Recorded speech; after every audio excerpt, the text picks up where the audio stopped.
Hi everyone, my name is Vince Gelman and it's awesome to be with you today. I am really blessed to be standing on top of a gorgeous rock, a magnificent rock, and it's called the Chief. And I want to show you the view that I have before diving into the topic at hand. And you can see how absolutely stunning the view is all around me. I'm about 2,000 feet up.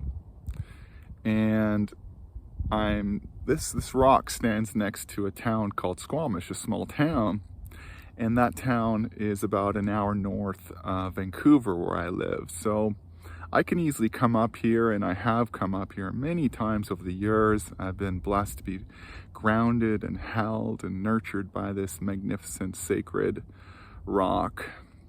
So let's dive into the topic at hand. There's obviously a growing polarization of consciousness on the planet, isn't there? So the polarity is getting stronger. And I want to share with you why I think this is a blessing and maybe even why it's normal and natural and why we shouldn't worry about it. We should be aware of it, but I don't recommend being worried about it. So we are moving out of a long period of darkness, approximately a 5,000-year-old age of darkness. We're transitioning out of that into an age of light, what's also called a golden age. And when we transition from the age of darkness to the age of light, what happens is that it's natural for darkness to kind of fight for its life. It pushes it pushes hard to maintain its supremacy, because there is no greater threat to darkness than light. We know that if you light a matchstick in a dark room, just that light from the matchstick alone can light up the room pretty good. It can light up the room pretty good. So light is the ultimate threat to darkness, and we have been living and learning and growing and evolving through darkness. That's been our path over the last 5,000 years, but we're transitioning out of that cycle now, and we are awakening to an age of light. But again, that light is a threat. So darkness is going to fight. Darkness is going to do whatever it can to uphold its supremacy. So we can look to the Proverb of Hope for further guidance on this. The Proverb of Hope says, or one Proverb of Hope says, that it's darkest before the dawn. It's darkest before the dawn. And we can also look to the night sky for guidance on this, and we know that the stars twinkle brightest in our eyes when the sky is most black, So we can see these archetypal patterns, we can see this wisdom, we can see this these cycles expressed in different ways.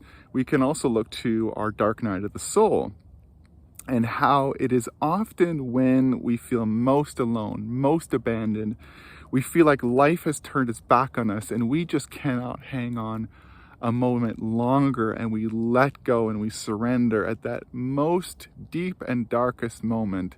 That's when a ray of light comes in and shines in our heart. We may suddenly have guidance, synchronicity, some opening that allows for light to come in, for the dawn to shine itself in our human awareness. And I know that's been the case for me, is that it sometimes takes reaching rock bottom for something to change.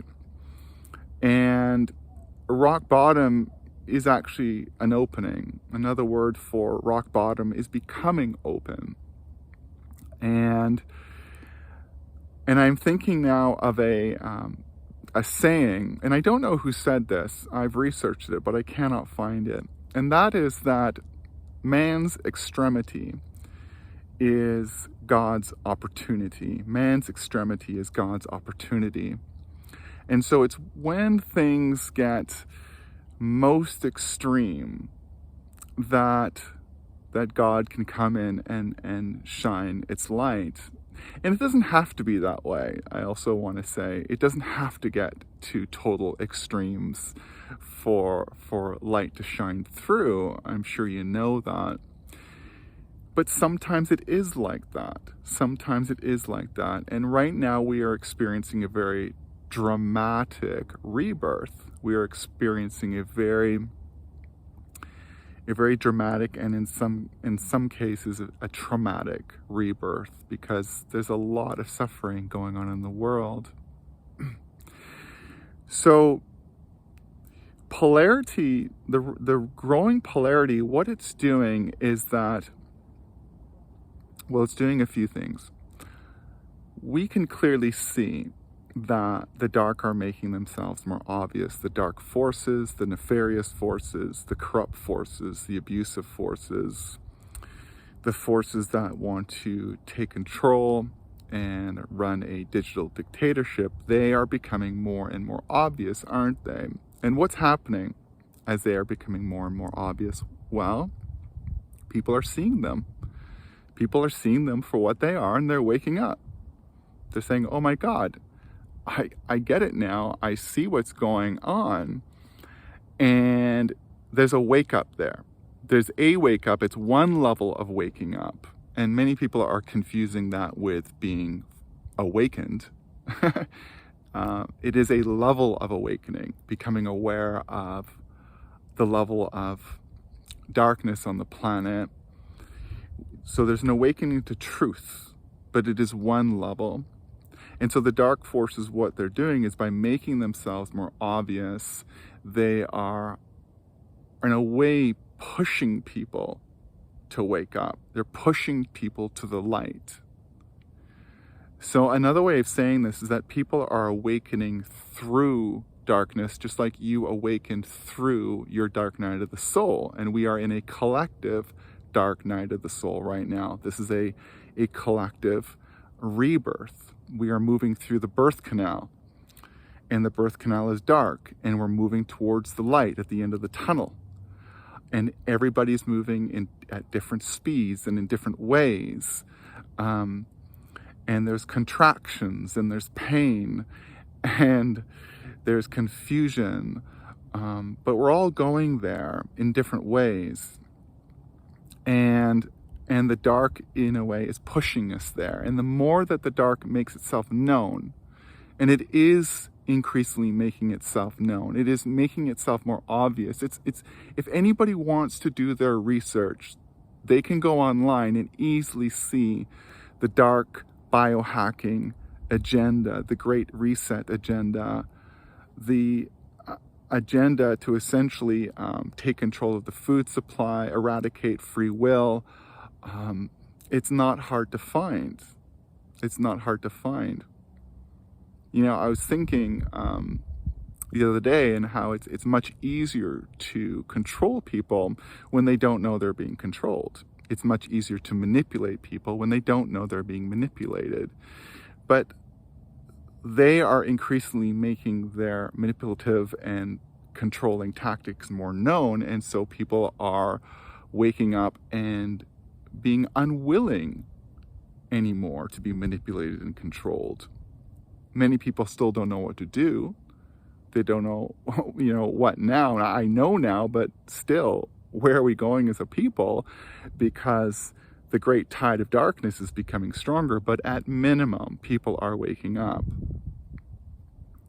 And so in a way, it is easier for the dark forces to hold a balance of control if they're like the Wizard of Oz, controlling things from behind the curtain. But as soon as they come out from behind the curtain too much, and that's what they're going to do, and they're going to keep doing, the balance tips more. The darkness escalates, but that escalation pushes people towards the light. So just remember how your dark nights of the soul have done that for you, how your dark nights of the soul have pushed you, have opened you and seasoned you and made you become more wizened, more aware, more mature, more connected. So basically what I'm saying is to have faith in the role that the growing darkness is playing in our collective evolution, in our collective awakening. And that means having faith in the role it plays amongst those people who are still asleep, including loved ones, family, friends. It's definitely hard to see people that we care about continue to be manipulated and controlled. But we must recognize that their dark night of the soul might need to go on a little longer and get a little darker. And yes, many, if not most of them, don't know they're in a dark night of the soul. And that's why it might have to get darker for them, so that they can realize that they're in a dark night of the soul, and so that they can wake up through that dark night. And so dark is fulfilling a purpose. Dark is doing its perennial job. And for me, it's obviously important not to condone what the dark forces are doing. It's important for me to name the intolerable as I do. And I honor the role that darkness plays. And that's a fine dance. That's a strange dance, is to honor the role of darkness, honor its perennial purpose, and to not condone the actions of the dark forces. This is a strong place of leadership I'm pointing to, a strong place of spiritual leadership. It's a strong attitude of spiritual leadership to honor all paths, no matter how dark they are. This is one of the teachings I've received from my spirit guides. And they said, literally, honor all paths. And that was hard to hear, given what I know that goes on in the world. How disturbing it is, how destructive it is. And yet I know that is the high vision. That is the high vision of God. That is the high vision of the Divine Mother, the Divine Father, however you wish to call our primordial force. The high vision is to honor all paths and to love all souls. That's what the great masters do. And yet, simultaneously, as part of our spiritual leadership, we must fulfill our dharma just like Jesus fulfilled his dharma, and Martin Luther King and Gandhi, and speak truth to power, to name the intolerable. And that's what they did so well. So this is the dance. This is the dance. And so we must name the intolerable without judgment, because as soon as we judge, we add to the polarity. We add to the polarity. We project our fear, our shame, our anger, our hatred out there, and we project our inner imbalances out there and add to the imbalances out there. So the thing I want to end with is this, and that is that what's happening is, as things become more black and white,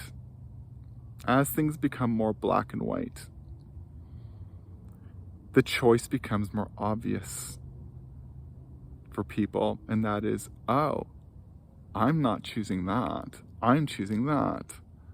I'm not going to contribute to that. I'm going to contribute to that. I'm no longer going to watch that show. I'm no longer going to eat that food. I'm no longer going to support that organization. I'm going to have my own garden, and I'm going to take my kids out of school, and I'm going to homeschool, and I'm going to eat these kinds of food and watch this kind of programming and nurture myself in this way because I've awoken through darkness. I've woken up to the darkness, and I've woken through darkness, and I've woken up to the light. You see, when everything is much more gray, when things are less black and white, when things are less polarized, in many ways we can fall asleep more easily. When the dark forces stand behind the curtain more, we can more easily be tempted by them and lured. So this is the blessing, is as it gets more black and white, as it becomes more polarized, the choice points become more clear, the choices become more obvious. We move towards unity. We move towards unity. This is the paradoxical dance that we're in, is as things become more polarized, it's actually pushing us towards unity consciousness. It is pushing us towards oneness. It is pushing us towards love. And so I invite you to see what is going on from this higher perspective, that we are indeed moving towards a great awakening. We are moving towards the golden age, and we are returning to wholeness, to oneness, through this incredibly difficult rite of passage through darkness. So thanks, everyone. I want to remind you all that I have regular online healing and activation ceremonies. I got more coming up this weekend. You're welcome to join as a way to accelerate your journey of healing and empowerment. And as always, please leave your comments, like, share, subscribe, click notifications. And thank you so much for listening and watching, and I will see you. And when I see you, and I'm going to leave you actually with another look at the view. Thanks, everyone.